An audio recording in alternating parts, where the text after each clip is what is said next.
Mélanie Gomez et le docteur Jimmy Mohamed vous reçoivent sans rendez-vous sur Europe 1. Tout de suite, pour ouvrir votre magazine santé, c'est le vrai-faux. Vos questions au 3921 sur le répondeur d'Europe 1. Et donc, on va démarrer par cette question d'Olivia. Écoutons-la. Bonjour Mélanie, bonjour Jimmy. Alors moi, j'accouche bientôt, c'est mon premier enfant et je lis pas mal sur le sujet et j'ai vu que dans les maternités, on avait tendance à forcer un peu les choses en faisant des perfusions, je crois que c'est d'oxytocine, quelque chose comme ça, mais ça accélère l'accouchement, il me semble, et c'est pas vraiment très bon pour le bébé.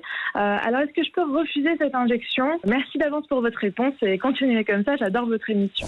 Merci beaucoup Olivia, c'est très gentil. Alors pour vous répondre avec précision, on a interrogé pour vous un spécialiste du sujet. Écoutons ensemble le docteur Cyril Huisseau, il est gynécologue obstétricien au CHU de Lyon. L'oxytocine, qui est un médicament, c'est avant toute chose en fait une petite protéine cérébrale qui joue le rôle d'hormone au moment de l'accouchement. Mais il arrive parfois que l'accouchement soit plus difficile, que la dilatation du col ne se fasse plus, et pour éviter une césarienne, on peut être amené à utiliser cette hormone qui est fabriquée de manière synthétique. C'est pas une hormone d'origine humaine. Ça permet de redonner un petit coup de boost à l'utérus et ça permet de favoriser l'accouchement dans des situations où on pourrait se poser la question d'une césarienne parce que le travail n'avance plus. C'est un médicament qui est en principe très bien toléré par la maman et très bien toléré par le bébé. Il n'y a pas de risque pour le bébé à une utilisation adaptée à la situation clinique. Une patiente peut parfaitement refuser. À nous de lui expliquer et de faire preuve de pédagogie la raison pour laquelle on envisage de mettre ce traitement. Parce que généralement,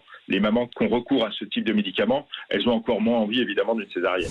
Voilà, c'était les précisions du docteur Huisseau au micro de Valentin Piovesan. Alors Jimmy,